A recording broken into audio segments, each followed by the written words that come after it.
guys, I'm Trina and this is my series review of the Inheritance Cycle series by Christopher Paolini. The 4 books in this series are Eragon, Eldest, Brisingr, and finally Inheritance. Right now there are only the 4 books and the story does completely wrap up in book 4, although I do believe that Christopher Paolini has said that he's open to writing a 5th book in this series. But I would just consider this series complete right now because you get a full story arc. If you're new to my channel, I do series reviews for every series that I finish, and these are non-spoiler, just to let you guys know if a series is something that you would be interested in getting into. I'm going to start out with a summary and then I'll tell you my general thoughts, what I liked, what I didn't like. So the summary of the first book is that we're following a young boy named Eragon who is just a simple farmer boy, and he is living in this small town, and one day he comes upon an odd-looking rock and he takes it home.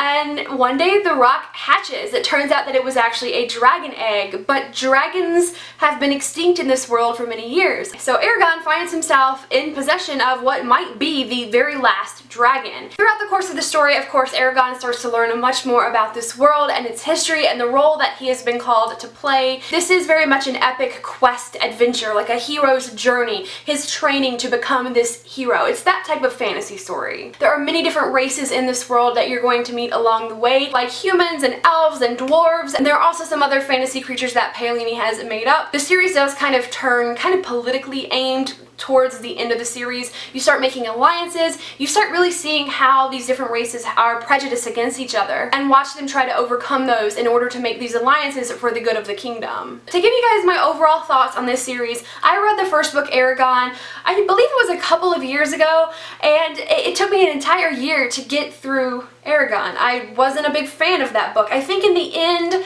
things turned around enough that it still earned a 3-star rating for me, but I wasn't really eager to move on with the series. I did think that the first book was pretty slowly paced, which is unfortunate because it needed all of that time to build up this world, to introduce you into it slowly, to get you to care about this main character and learn about the magic system of this world, which is admittedly really awesome. This is my husband's all-time favorite book series. He's read all these books kind of as they've come out, and he's a big fan, and he let me know, like, yeah, the first book is definitely the worst. The author, Christopher Paolini, actually started writing the first book when he was, I think, like 14, so the first book is definitely the least well written, I guess, and I definitely think that as the series goes on, you can see that Christopher Paolini really gets his stride going. So after like a year break from book 1, thinking, I don't know if I'm going to want to finish this series, finally I decided I'm going to listen to the audiobook of book 2 because my husband keeps saying what a great series this is and how much he likes it, and I know that it's pretty widely respected of people that read this series as they came out.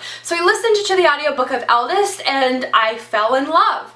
Eldest was just such a different change of pace than the first book. I don't know, maybe it was the audio format for me that really did it, really stuck me, but I was getting so much more into the world. Like after you'd had all that build up and getting to know everything, now you were really seeing, okay, I can see how things are going to come about. Then I immediately read book 3, and when I finished that, I immediately read book 4. I just binge read the last 3 books in this series. I did really enjoy them. So I gave book 1 3 stars. Books 2 and 3 got 5 stars for me. I was really enjoying them.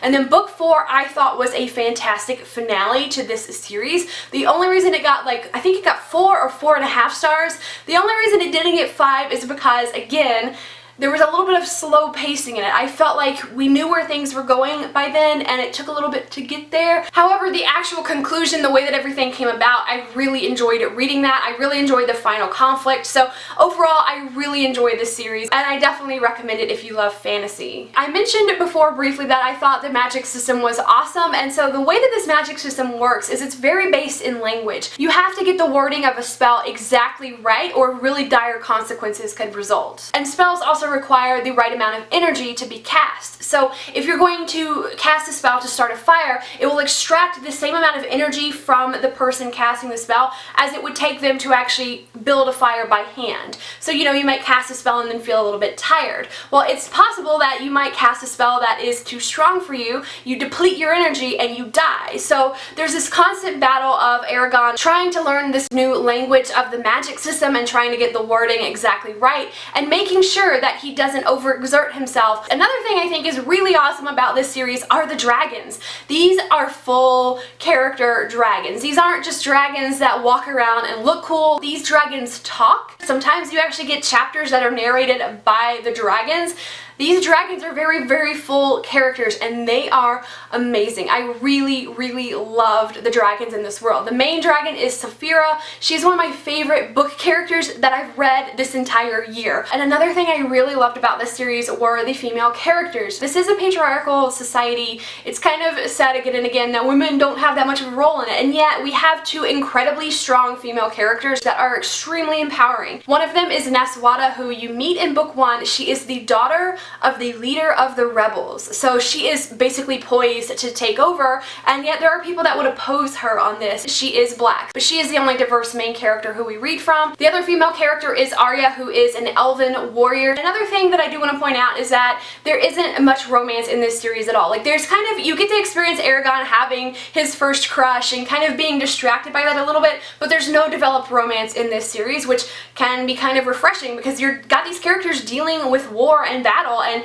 you know, maybe they don't have time to be making out and falling in love like every other YA series does. So to me, I found that a little bit refreshing. So overall, there was just a lot that I liked about this series. I really loved it. I would really recommend it. The biggest complaint that I have against it is that I had a hard time getting into it. So if you have started this series sometime in the past or you're thinking about getting into it, yeah, I would warn you, I had a hard time getting into it. Not everybody does, so hopefully you won't. But if you do kind of find the first one slow, I would encourage you to keep going. And if you just can't get into the books but you want to hear a great story about dragons, maybe try the audiobooks. I definitely found the series worth it to stick it out to the end. I'm really glad that I finished it. So I hope this video has helped you know if this is a series that you want to pick up or not. And if you've already read this one, I would love to chat with you further about it down below. So let me know what you thought of it in the comments. And let me know if you've read any other series that have awesome dragons that are similar to the ones in this series. Thank you guys so much for watching, and I will see you in the comments. Bye!